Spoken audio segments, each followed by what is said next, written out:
If sales in your MSP are flat, or you've got a dry pipeline, or you're just wondering why the hell growth has stalled out in your business, this video is going to show you where the breakdown in your sales system is actually happening, because we audit MSP growth systems all the time. We go and we look at marketing, we look at the sales, we look at the revenue operations. The vast majority of the time, it's the same few things that are holding companies back from getting to the next level. And fixing it isn't rocket science. It's actually just more a matter of knowing where to look to find the right problem to fix right now. And the way that we do this when we go in and do these sales audits is we look at the 7 parts of a sales system. And I'm going to break these down for you so that you can take this and run the same type of evaluation or assessment on your own company and get the same result, scale your sales. And I'll start with the first, which is, do you have a good, high quality list of people to target? In other words, what is your list building strategy? Because a lot of companies that we talk to go out and they buy a list, right? Like they go to a vendor, they purchase a list in their geography and they say, hey, here are all the businesses in these zip codes. These ought to be good. Let me hand these to, somebody to start making some dials. Then they start making dials. They realize, hey, the connection rates suck. The emails aren't right. They go, the vendor told us this was going to be like 95% accurate. And it's not. I'm sorry, all the vendors. It's not. If your strategy is to buy a list, that is perfectly fine. But there's a process that you run after you've purchased that list to turn that into a high quality list that you can sell and market to. That means going through and scrubbing it. That means going through and doing some list cleaning. That means going through and doing some validation. That means going through and doing some enrichment. There is a way to turn a purchase list into a high quality list. But if you buy it stock and you plug that into your CRM and you turn on the dials, the likelihood that that is going to have high connection, high conversion, high quality effectiveness through your whole system is going to be very low. So I highly recommend that you've got a process to clean it, to turn it into something that is going to be really effective for you. Now, the alternative to buying a list is building a list. Building a list is harder, but the quality of that list over time is going to be significantly higher. And the value of that list to you over time is going to be significantly higher. How do you build a list? You can go out and you can do self-sourcing deals, right? Like you can tap your personal network. You can go into LinkedIn, like with connections, like people that you actually know. You can go to trade shows. You can go to chamber events. You can go to BNI events. You can go to, whatever you want. Hell, you can knock doors, get cards, validate that data as you're going. And that is a slower but equally effective way of building a list. Either way, you can buy or you can build. Like there is no right and there is no wrong. You can use both if you want. The question is, do you have sufficient and qualitative data that's going to make the rest of your system really effective? If you don't, that's a great starting point. That is probably the thing that you need to focus on in order to make everything else work, because there's no sense solving a problem over here in proposals, over here in closing, over here in discovery, if you don't have a list to begin with to go out and prospect and create the opportunities that you're going to need downstream. Now, the second part of the system is lead generation. And lead generation is, from a sales standpoint, the process of converting this list, which right now is just raw data, right? Like they don't know who we are. And in sales and marketing, there's the AIDA framework. It's awareness, interest, decision, action. And what that means is this is the first stage that they've got to go through. They've got to become aware of who you are before they can show any interest in what you do. This raw data doesn't have any awareness of who we are. So sales is going to do some outreach and marketing is going to do some outreach to this list to create some awareness so that we can then create some interest and make them an actual lead. Now, if you're doing outbound, meaning you're doing some emails, you're doing some phone calls, you're doing some canvassing, you're doing some targeted outreach through LinkedIn, through different platforms, your goal is to reach out to these people, make contact, generate the awareness, create the interest, and try to move them through the rest of the system. The other thing that you can be doing, of course, is things like marketing, right? Like, so if you're doing organic content marketing, chances are those people that come in through organic content marketing are actually going to come in at this stage because they have already shown some awareness. They saw your marketing. They have opted into something. So there's some degree of interest, at least in something, right? They aren't necessarily just raw data. So if you're pulling people in through content marketing, things like that, they're going to come in at this stage. If not, then what you're doing is you're going outbound to your data and you're converting them from a name on a list to an actual lead for your business. Now, I categorize basically everything between raw data and a qualifying call or some type of discovery call or some type of real intent as lead generation. So everything that's involved in turning the raw data or a general market into an opportunity where they signal some intent, right? Where they say, sure, I'll hop on a 15-minute call with you. Sure, I'll hop on, a 60-minute discovery. Sure, I'll take that thing from you. Like when I show some degree of intent, and that will move them through to the third part of the system, which is qualification. Okay. Now, qualification can be a phone call. It's actually my preference, like having an actual, whether it's, Zoom call or a phone call, something where there's a little bit of human contact, but it's not the only way to do it, right? Like you can do it through forms. You can do it through some automation. You can do it through bots and AI. I'm looking at two things in qualification. First and foremost, by far the most important piece is, are you qualified as a prospect? Meaning, are you in our market? Right? Like if I serve a specific vertical, right? If I serve the legal vertical, then I want to know, are you a law firm? Right? If I serve a specific geographic area, I want to make sure, are you in our area? Because if you're qualified at least at the prospect level, I know once you're in our system, I go, okay, even if we're not going to do business right now, you are somebody that we can continue to market to and try to bring into our ecosystem as a client because you are qualified as a prospect. Secondarily, then I want to qualify at the opportunity level. All right. That means, is there a current opportunity for us to do business? So first and foremost, is there any opportunity ever? Because are you a qualified prospect? Secondarily, is there a qualified opportunity today? Right? Is there some degree of interest in doing business? Is there some degree of intent in moving forward right now? Is there any degree of urgency that you have? But that's secondary. If you're qualified, unless my pipeline is just really full, right? If my calendar is full as a salesperson, if I don't have any slots to fill, if I don't have any time because I am so busy talking to qualified opportunities, like the marketing and sales and outreach is doing so good that 100% of my time is being allocated towards qualified opportunities, then and only then do I say, hey, I know that it's a qualified prospect, but they're not ready to buy, so I'm not interested, right? That is the only time that I do not move that forward. In any other case, that I'm going to move a qualified prospect into the next phase, which is discovery, right? That is the fourth part of the system. And I want to move them into the fourth part of the system because a good salesperson doesn't just take current opportunities and convert them. A really good salesperson can create opportunities. Right? Like if you give me a conversation with somebody who's in my market and, maybe they're under an agreement right now, but it's going to be up in 6 months and I can start to poke around and ask about the relationship with the current vendor. I can, potentially create a wedge, and on the service levels that they're currently getting, or, maybe we run an assessment, and we take a look and we find out, hey, like there's all sorts of vulnerabilities here, like as a salesperson, if they're qualified as a prospect, I want at least a shot to have a conversation with them and see if I can create an opportunity. Now, of course, if there's an obvious opportunity, yeah, I want those. Move those into the fourth part because we're obviously going to run it. But again, in that third part, if they're qualified as a prospect, probably moving them to the fourth part, which is going to be that discovery. The discovery is where I'm looking at problems. I'm looking at pains. I'm trying to identify the buying cycle. I'm trying to understand the buying process. I'm trying to understand, is there any urgency? I'm trying to, determine is there budget? There's a good framework called BANT, which is budget, authority, need, trust. And it is a really good framework. Now, the caveat that I would add is it's a much better framework at that stage than it is at qualification. Right? Like I would not use the BANT framework again, unless my pipeline was just so overloaded. Like I was swimming in opportunities and I just had to push shit away because I had too much shit to sell.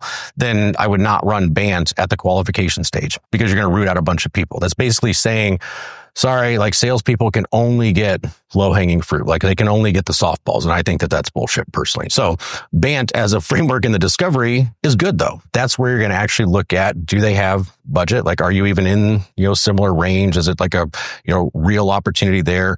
Are we talking to the right person? Is there an actual need, right? Do they have current managed services? Are they looking for managed services? What are the current issues that they're having with a current provider? Or maybe they don't have a current provider, but, they're being, facing some compliance issues, like you name it, like you know the drill.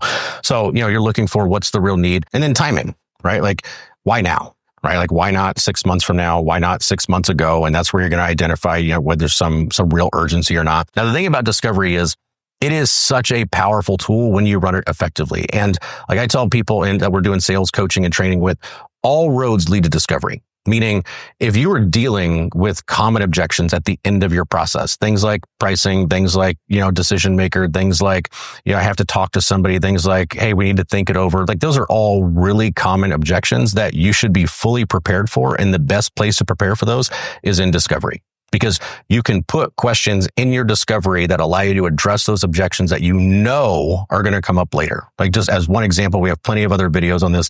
Like if somebody says, I need to think it over. I'm not sure we're ready to move forward.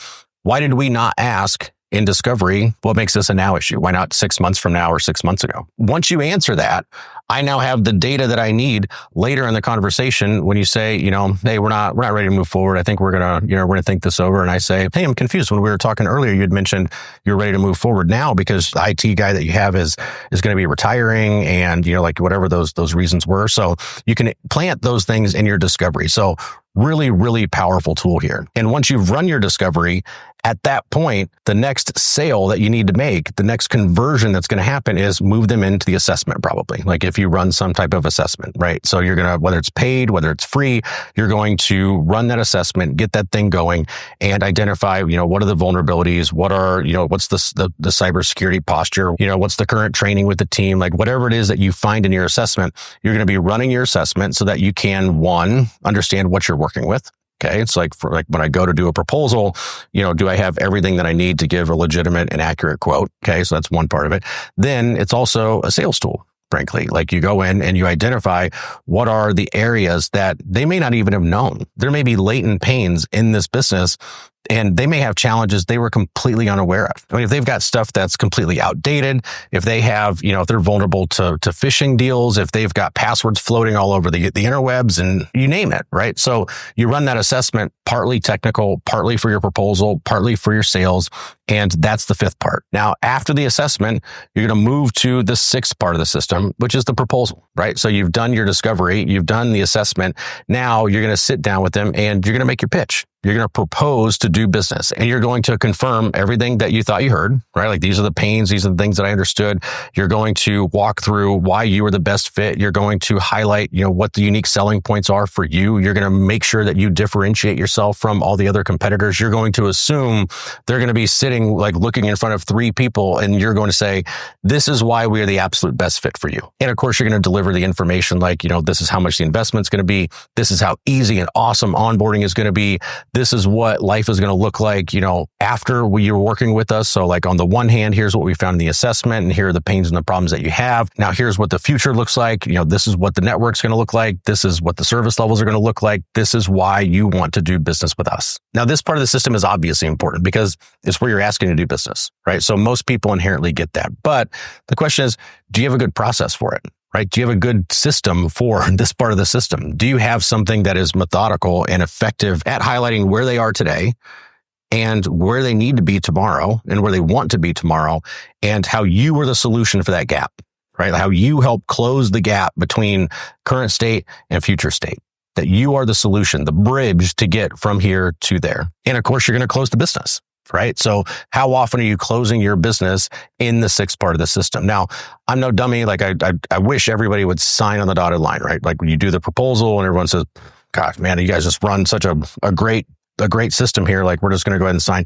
I wish that were the case all the time. Now that is the case for a lot of people with really good processes in the proposal. They will close a hell of a lot more deals at that meeting. And so like I talked to a lot of people that are like, well, nobody really signs and that's bullshit, right? Like a lot of people will sign, will do business, agree to do business and close right there if you're running that process effectively. But even if you have a perfect process, it's not going to be 100%. So there is a seventh part of the system, which is the follow-up, right? So that's after the proposal for the people that don't close there, then what happens in follow-up? Like what is the sequence? What is the follow-up? What is the process that you're running to get the deal closed? And the reality is most deals that get to 7 just kind of float into the ether, right? Like you get ghosted.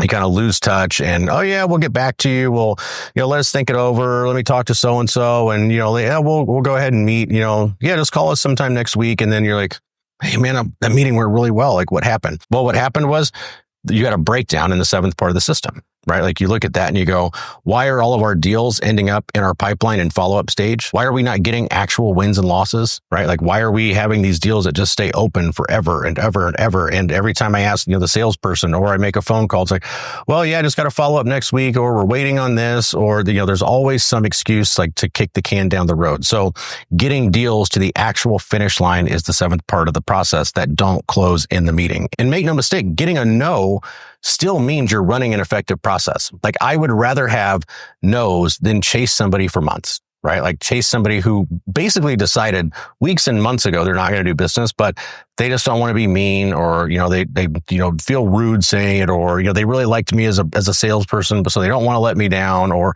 whatever it is. And then I follow up and I follow up and I follow up and I waste time, and 3 months later they're like, "Can you leave me alone?" Like that is a symptom that the seventh part of your system isn't working really well, because you're not getting closure. You're not getting an actual decision on the deal. So those are the 7 parts of the system. Now, when we zoom out and we look at that, we say, all right, how do we know, generally speaking, right? Like if you're going to go run this on your own system and you're going to say, all right, cool, Ray, I got the 7 parts. How do I kind of assess this when I'm looking at these?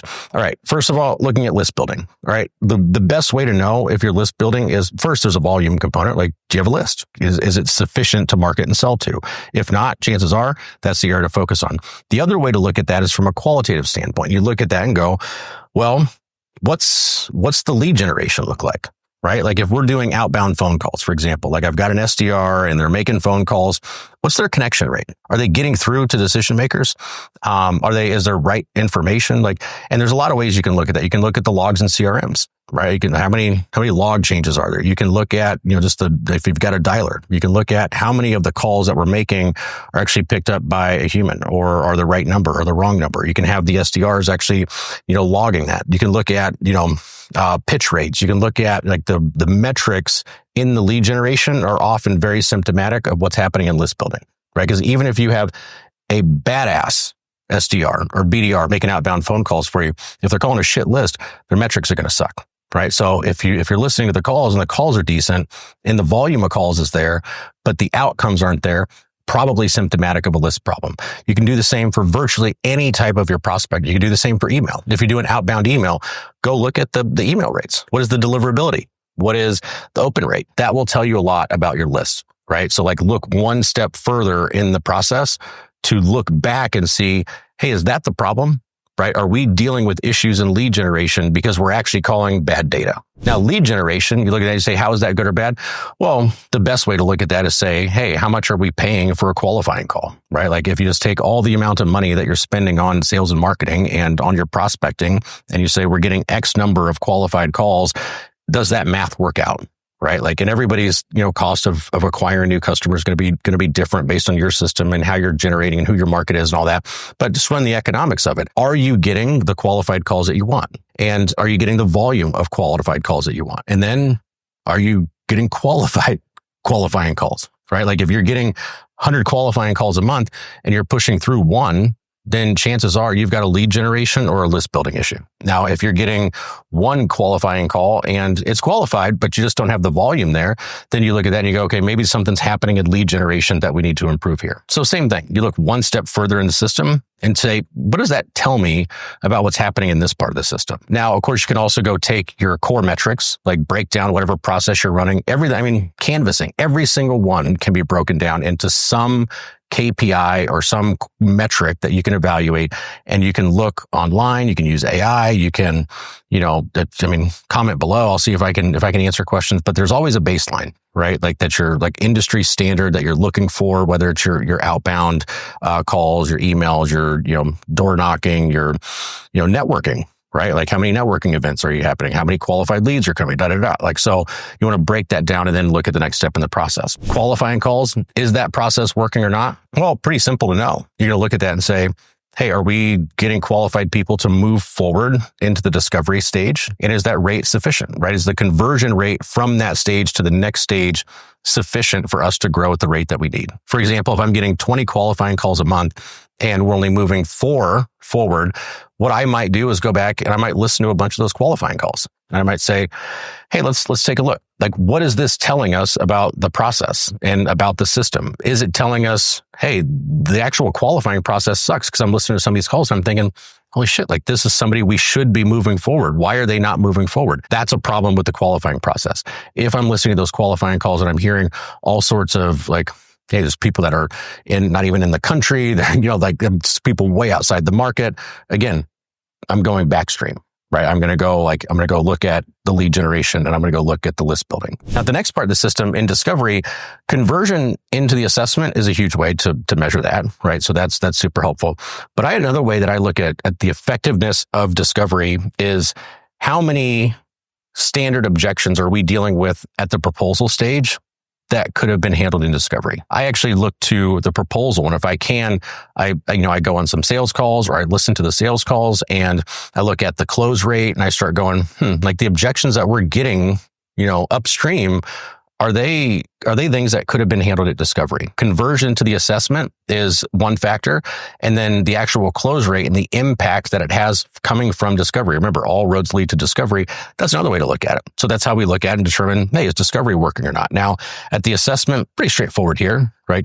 How many people are actually getting the assessment completed? Like we audited a company one time that was running a tool that required the prospect to initiate the assessment. And they had this huge fall off, right? Like they would get them to the assessment and then these people just wouldn't start it. They'd send the email like, hey, can you get this started? Can you click on this link? Please click on this link. Please click on this link. That part of the system's broken. So what can you do to fix it? Well, in that case, we said, well, let's incorporate while we're in the discovery. Let's say, hey, first of all, let's get our next meeting booked right now, which we call book a meeting from my meeting, bam, bam. So get that thing booked. And let's do this, Mr. and Mrs. Prospect. What I'm going to do is I'm going to send you an email right now. Really simple. I just want to show you how we run this assessment while I'm sitting here. It takes 20 seconds. Let me send this to you. I'm going to go ahead and click on that link for me. Now, when I get back to the office, so you get that going. Now, when I get back to the office, we're going to send that, and you give the instructions on how it's going to run. Now you've at least got one, like if you're running an assessment like that, or run a different kind of assessment. Right. But it's the throughput on the assessment and how many people are getting to the proposal. Good gauge on how that part of the system works. Then, of course, you get to proposal. And at the proposal, what do you look at?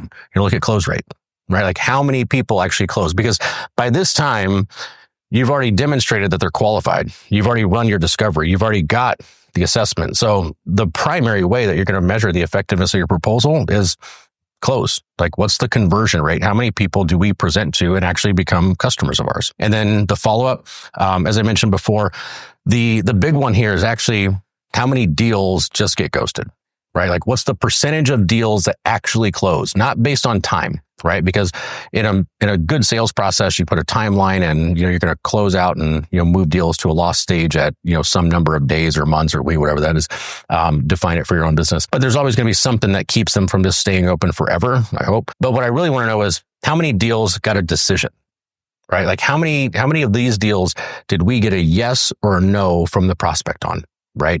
And that is a really good indication of how effective your follow-up is. If your follow-up processes are leading to indecision, then they're not working, right? You're wasting your time, you're wasting their time. So you've got to go back and look at that and say, how can we tighten this up, right? And one obvious way to tighten that up is move fewer deals to that seventh part, like close them in the meeting. But the other one is knowing that those deals are going to go there. All right, cool. Like what can we do to tighten this loop, right? Like can we schedule that next like bam, fam out of your proposal meeting? Right? Or can we, hey, we're dealing with a lot of companies that want to go to boards. How can we be more effective at targeting those board members or getting a seat at that board table or getting our proposal into that thing or creating a presentation or a 10-minute video to go into that board meeting that like the champion that we're working with can take into that board meeting. Like there's a lot of ways that you can do that. So the closure rate, win or loss, like I will take losses. I will take no's as still a sign that your follow-up process is working. Right? Like you're just not getting the answer you want. We got to look at the rest of the system for that, but at least you're getting decisions. So that's it. Those are the 7 parts of the system that we look at and, kind of how we work through that system. And then, high level, what to look at if you're going to go do this assessment on your own business. Of course, if you have any questions, feel free to reach out. You can join our list, our email list. There should be a link below in the description to get access to the email list. You can also book a call with us if you'd like some help with that. If you run this assessment and you actually say, hey, you know what? Like these are some of the findings that I have. I'm not sure if this is good or bad, or I'm not sure what to do with this information. Book a call with us. Hop on a quick 15-minute call with us. Happy to walk through the results and, tell you what we think based on what we've seen. And if you like this video on sales, you're actually going to really like this one on MSP sales here.